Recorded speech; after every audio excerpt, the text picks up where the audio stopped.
that separates men from lesser men?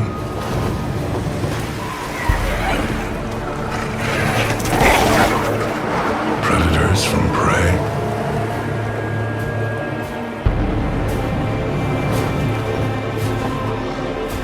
Fear.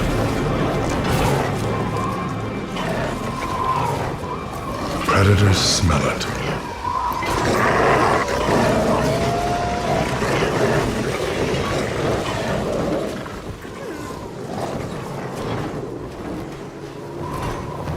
And walk away when they don't.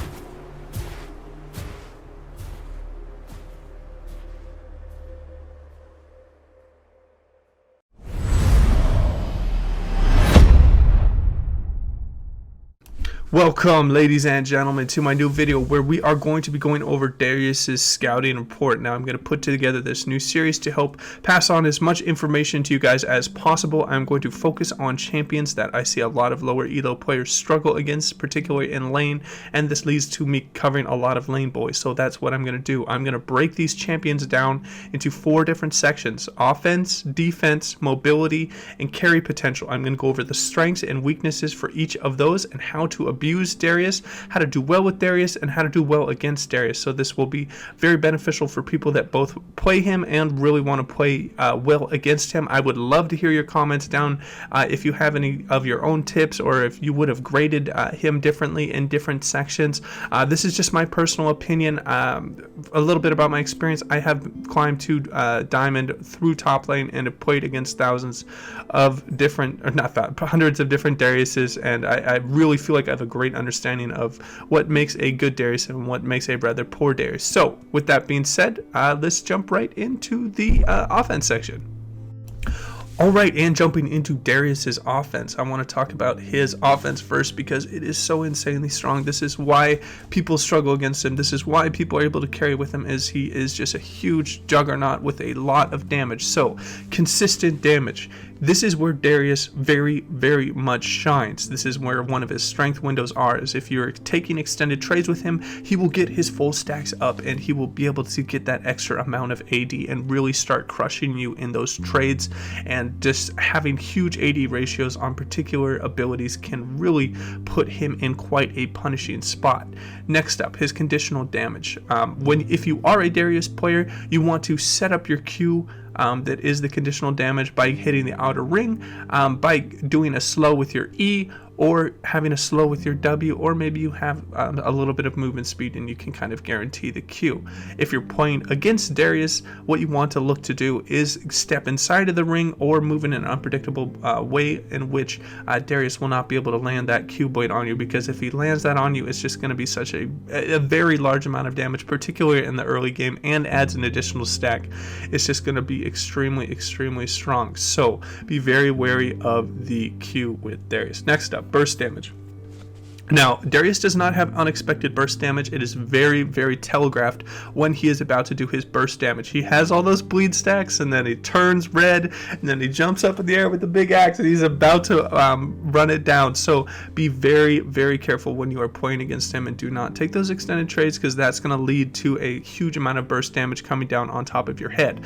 But also with Darius, burst damage, if you have a lot of burst damage, this is how you want to fight Darius. You want to take a burst trade, get out, burst trade, get out, and that is how that's going to be the most effective way to lane against Darius. So overall, strengths, consistent trading is going to be very good for Darius.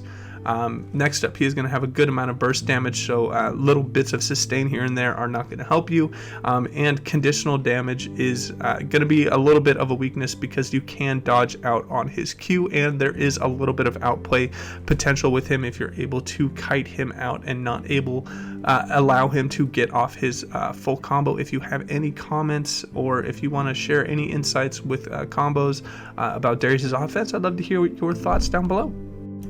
All right, and let's jump into Darius's defenses. Now, he is all offense. He does not have a ability that is particularly meant for defense. So what he relies on is extremely high base stats. He has a very high amount of base HP at 582, and then he has a extremely large amount of health per level at around 100. So he's going to be stacking on very large amounts of health. So if you're playing as Darius, things like Sterix are going to be extremely strong because that scales with HP. And then if you're playing against Darius, things that counter HP builds like Leandries, like Blade of the Rune King are going to be pretty good into him. So just have a good understanding of where a lot of his defensiveness. He has a relatively average armor and magic resist for a tank, so don't be overly concerned with that. He is more of a health bruiser.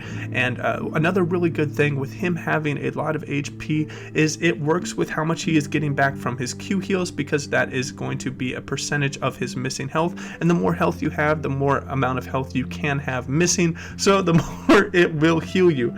So the build path, what I really want to talk about with Darius, if you are someone that is playing Darius, if you are struggling a bit, if you are getting dominated a bit in lane, I really want you to look into a little bit more of just a Black Cleaver into full defense will be just the best way to build out Darius's kit. Now, if you are doing extremely well, I think Triforce into Sterix is going to be an extremely strong build that can very well synergize with Darius's kit. Next up, a huge part of Darius's sustain is hitting the outside part of your Q for the heal. It is an extremely strong way to take trades and to just kind of end your trade with it. You don't really want to start your trade with the Q because you haven't taken that much damage, and the more damage you've taken, if you say you want to take a full combo with them, they're obviously going to have a lot of uptime on you, so you want to use your Q at the most opportune moment, and that will be at the end of the trade, unless you have a rather short cooldown. You can start with the Q if you just want to run at them. So just have a good understanding that this is based off of missing health. It is not any kind of flat number. So just when you're playing against and with Darius, the sustain is a huge part of the outplay potential, and most likely will decide the lane if the Darius is able to hit his Q or if he is unable to hit his Q, and that's going to run into the next section with strengths and weaknesses. This is quite a important part. If he is unable to hit his Q, he's a useless Darius a lot of the time in team fights. If he's able to hit it, he's going to be very strong with his tankiness. However, another big weakness with Darius is his healing reduction can be really strong into Darius. It's even more effective than armor because he's able to counter armor quite a bit with his E passive of armor penetration and doing true damage through his ult. So the one thing he actually just really struggles against is healing reduction and being able to tank out and kite people out and take those really good strong trades with Darius. Again, if you guys have anything you want to add with Darius's defenses, I know it is a rather limited. That's why he got a rather low grade when he is when I started it at the beginning. So yeah, that will wrap up Darius's defense. Alright, and jumping into Darius's mobility now. I did give him a D here, but there's a lot of things to be said for his mobility. His biggest counter is that if he gets kited out, he is going to struggle quite a bit against backline, just consistently doing damage and poking him out when he's unable to do damage himself.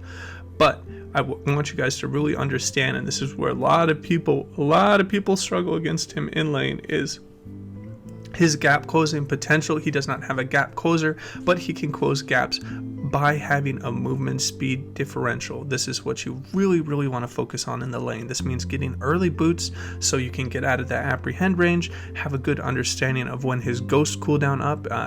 That is just the most meta pick right now for Darius is to grab ghosts so you can chase people down, because you have plenty of damage, you don't need ignite, and you just need a little bit more mobility. So when you are playing against Darius, make sure that you get early boots and get an early upgrade on those boots, because a lot of the times it's going to come down to who's faster. This is why a lot of Dariuses are going to rust Phage and the boots 1 and really be able to chase you down quite quickly with the rage passive and the a little bit of additional added boots. If you're playing something like a mage, you really don't want to rush into things like amplifying tome and more offensive stuff. What you really want to do is get those boots and then work into your other items. Next up, with Darius's mobility, he is able to lock people down with his CC, allowing them to catch them up. Get a good understanding of what the E range is. It is about 3 Teemos out, and it is a very effective tool because it pulls you towards him and it slows him down. Next up, I want to talk about itemization. This really shows just who the better Darius players are and what kind of items they're building. If they're building not really too many movement speed items, they're not building an early phage to get on top of you, and they're not getting early boots. You are just have the ability to just kite him out so insanely easy. So always make sure when you are playing Darius that you build for mobility, because that is the number one stat you really need to make up for. If you look at Darius as a whole, he has super high offense, maybe a little bit above average defense with base stats, and a little bit of sustain, but his mobility is down here. So the number one thing you want to do with champions is to try and bring up just kind of his really weak spots. So his really weak mobility. So if you bring that up with early boots and maybe a Triforce or Black Cleaver, it is going to help out quite a bit. So obviously, strengths and weaknesses. This is why you're not going to see Darius in too much pro play unless I think he's a niche pick right now into Scion, or at least he was for a while when Scion was seeing prevalence. So his weaknesses are just getting kited out and having very minimal abilities to just kind of sustain back up outside of his Q, and he doesn't have anything to just like prevent damage when he is running at people. It's either he catches someone, kills them, or he doesn't catch anyone, gets kited out and kills them. So you just want to put yourself in the shoes of the Darius player. If you are the Darius player, you want to be able to catch them as quickly as possible. You want to look for flanks. You want to look for unexpected paths. You want to look for items that are going to help you chase them down. And on the flip side, if you are playing against a Darius, you want to look for just using your abilities to kite him out with CC and really punish him when he is stunned or unable to do his damage because he is getting kited out. And that will wrap up Darius's mobility. Alright, and finally, let's get into Darius's carry potential. Now, I rated this at a B-, and I'm going to go over it, the reasoning why here. I'm going to go over the lane phase, mid game, late game, and the strengths and weaknesses to his carry game. Now, I feel like a lot of people have this misunderstanding. When you're in low elo, all the game is about is like, oh, I'm going to win lane and I'm going to win the game. This isn't always the case, and Darius is a very big example, because Darius is able to it is rather easy to execute the laning phase with Darius because of his insane strengths. But once you put a person that's insanely good in the lanes, if they suck in team fighting, there's no way they're going to carry those games. They're just going to get kited out by the back line, by the mage in the mid lane, or the ADC from the bot lane, and they're just going to get shredded.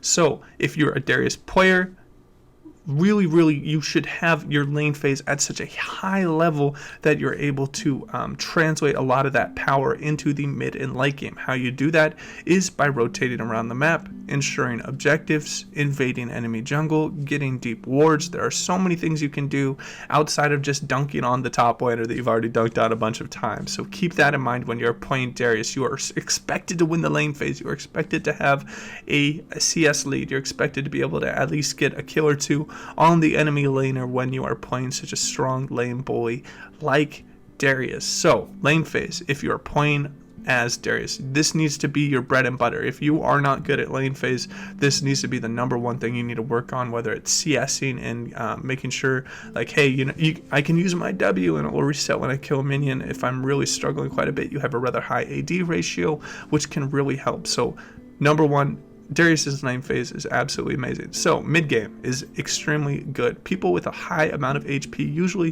thrive a lot in the mid game, but this is when you're going to start seeing a lot more scrimmages and maybe a few team fights, and this is where Darius can be quite strong. He excels in early game one-on-one situations. He excels in 2-on-2 and 3-on-3 skirmishes, just because the way his kit works is very strong. But once you get to the late game, once you get to the point where it's a 5v5 front to back, if the enemy has a true tank and you're just kind of this juggernaut bruiser that just does a little bit of healing, if they have healing reduction for you, and if they're able to kite you out with something like a I don't know, like a LeBlanc and a Caitlyn would just kind of be a really nasty situation, or like an Anivia and a Caitlyn, and you just really can't run at them, you're going to struggle quite a bit. So build your items for what you need to accomplish in the team fight. If there are a bunch of people running at you, if they have a team like Sejuani and Malphite and a Galio mid, I don't know why you'd have a Galio mid now, but you get the idea. A lot of people that are just trying to run at you, you want to have a just a very high damage kit if you're able to pull it off, like a Triforce, Sterix, into some tanky items. But if you're against a team that's just trying to kite you out the whole time, they don't really have too many tanks, they don't have too much of a front line, you want to look at things like, I don't know, you could even grab something like Righteous Glory, or just things that are going to help you catch up to them and run at them with your abilities and extremely strong damage. So overall, his strengths really rely in the lane phase and a bit of the mid game, and it is going to take a very talented Darius player to do well in the mid game and late game. This is probably, if you are a Darius player, where you really need to start focusing and really start paying attention. This is a place where I think a lot of Darius players with bad mental are going to be like, oh, my team is shit. I won my lane. I did my job. No, this is when you need to be carrying. This is when you need to be translating all that extra gold you got from your lane phase into those late game team fights and really start carrying and dunking on all these kids. Now, that will wrap up my video, guys. Please let me know if you like this format. I just kind of took a shot in the dark. I was watching just like ESPN, and I saw something about scouting reports. I mean, that'd be pretty cool to do for a League of Legends champion. So yeah, let me know if you enjoyed the content. Please remember to like and subscribe. And as always, guys, take it easy.